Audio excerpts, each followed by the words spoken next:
Hello' everyone, আজি বহুত দিনৰ মূৰত এটা লং ভিডিঅ' লৈ আহিছোঁ আপোনালোকৰ আগত। আশা কৰিছোঁ ব্লগটো চাই ভাল পাব।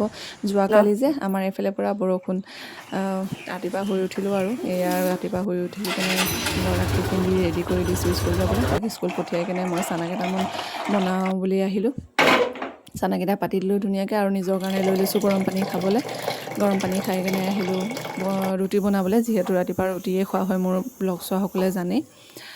ৰুটিকেইটা বনাই ল'লোঁ আৰু লগতে ৰুটি বনাওঁতে মই আকৌ দাইলো পাতি দিলোঁ দিনৰ কাৰণে। বোলো একেবাৰে ৰুটি এইফালে বনাই থাকিম আৰু দাইলো হৈ যাব, ৰেডি আজৰি হোৱা হ'ব নিজৰ, এনেকৈ ভাবি মোৰ এফালে চানাও ৰেডি হৈ গ'ল, ৰুটিও ৰেডি হৈ গ'ল আৰু মই ওলোৱাই লৈছোঁ গোটেইখিনি খাবলৈ। মই আকৌ পিছে চানা এনেকৈ খাওঁ দেই, নহ'লে মোৰ যিমানেই দেৰি হওক লাগে, কিন্তু মই সুদা চানা নাখাওঁ।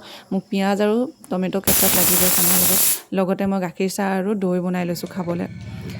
এয়া লেকচাৰ দি খাই ল'লোঁ আৰু ৰুটি। মানুহজনে এইখিনি সময়তে আকৌ আমাৰ কাকা এজনে হালোৱা দি গৈছিলে। মানুহজনে ক'লে খাই চোৱা, খুব টেষ্টি হয়, সঁচাকৈ হালোৱাখিনি খুব টেষ্টি বনাইছিলে। আৰু ৰুটি খাই উঠিলোঁ মানে সঁচাকৈ মোৰ দাইলো ৰেডি হৈ গ'ল।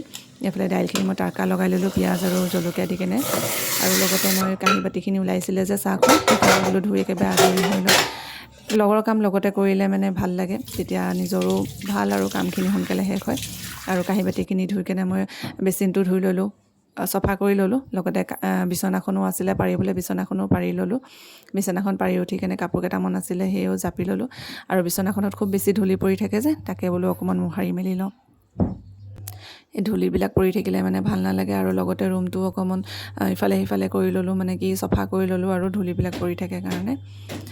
ৰুম চুম চফা কৰি ধুনীয়াকৈ চিজিল কৰি কেনে মই ধুনীয়াকৈ সাৰি ল'লোঁ আৰু ৰুমটো সাৰি মেলি কেনে কিটচেন ৰুমটোও অলপ আছিলে মোৰ চফা কৰিবলগীয়া, সেইখিনিও চফা কৰি মেলি মুচি মেলি ল'লোঁ। মুচি কেনে গ'লোঁ ফ্ৰেছ হ'বলৈ কাৰণে। তাৰ আগতে ল'ৰাও স্কুল আহি পালে, বোলো তাকো ফ্ৰেছ কৰি লওঁ, তাৰপিছতহে নিজৰ হ'ব। কিন্তু সি আকৌ নাযায় এতিয়া গা ধুবলৈ কাৰণে, তাক খেলিব লাগে। স্কুলৰ পৰা আহি কেনে অকণমান খেলিবলৈ পালে মানে ভাল পায় সিহঁতিও, আৰু যিহেতু সময়খিনি নিমিলেই তেনেকৈ।